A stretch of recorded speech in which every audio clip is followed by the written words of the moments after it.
Assalamualaikum warahmatullahi wabarakatuh.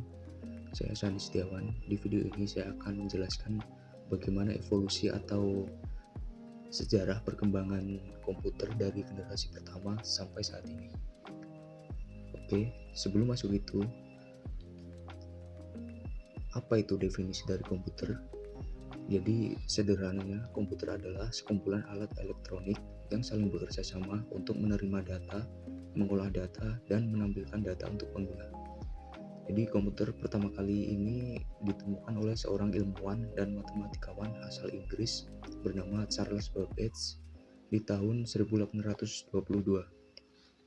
Nah, dari awal ditemukannya komputer ini, sebenarnya banyak ilmuwan lain yang turut berkontribusi dalam sejarah komputer. Contohnya seperti Lovelace dan Alan Turing. Oke, langsung saja masuk bagaimana tiap tahap-tahap generasi sejarah perkembangan komputer itu. Oke, lanjut. Nah, yang pertama, komputer generasi pertama ini terjadi 1940 sampai 1956. Jadi komputer generasi pertama ini digagas oleh Konrad Zuse, seorang insinyur asal Jerman. Komputer ini menggunakan tabung hampa udara sebagai sirkuit dan drum magnetik untuk memori. Terus komputer generasi pertama ini sangat mahal dan besarnya itu sampai bisa mengisi seluruh ruangan. Contohnya saja NEX, yaitu komputer elektronik pertama di dunia yang mempunyai bobot 30 ton, panjang 30 m, dan tinggi 2,4 meter.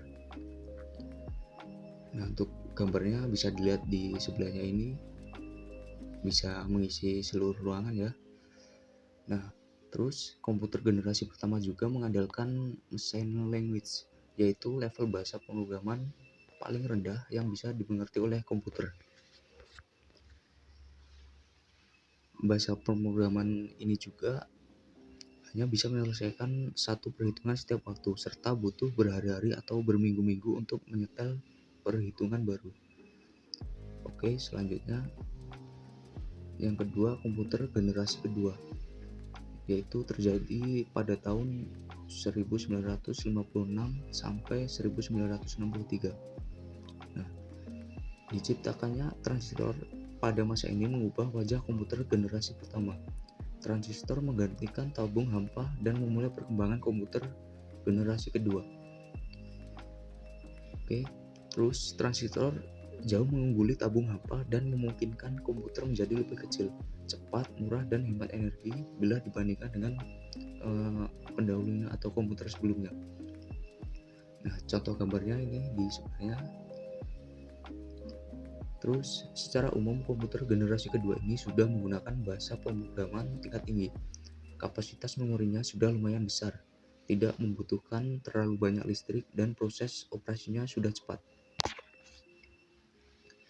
Oke, selanjutnya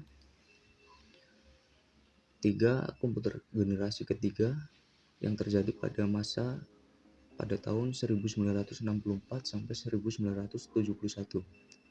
Nah, pengembangan integrated circuit menjadi penanda komputer generasi ketiga.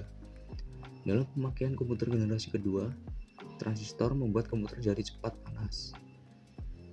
Nah, itu pada tahun 1958, Jack Billy menciptakan integrated circuit chip atau IC. IC ini merupakan kepingan kecil yang mampu menampung banyak komponen menjadi satu. Jadi, komputer pada generasi ketiga menjadi lebih kecil, cepat, dan murah. Ini gambarnya di sebelahnya. Oke, selanjutnya yang keempat, komputer generasi keempat, yaitu terjadi dari 1971 sampai sekarang. Nah, mikroprosesor menjadi terobosan dalam mendatangkan komputer generasi keempat dengan menyatukan ribuan IC ke dalam satu keping silikon. Nah, pada masa ini mulai muncul laptop yang sangat portable dan dapat dibawa kemana-mana. Seiring komputer-komputer kecil ini menguat, mereka dapat dihubungkan untuk membentuk jaringan yang pada akhirnya mengawali perkembangan internet. Nah, gambarnya ini sebelahnya. Oke, sekian penjelasan tahap-tahap generasi komputer dari pertama hingga saat ini ya, yang mungkin secara singkat sudah saya sampaikan. Sekian, terima kasih.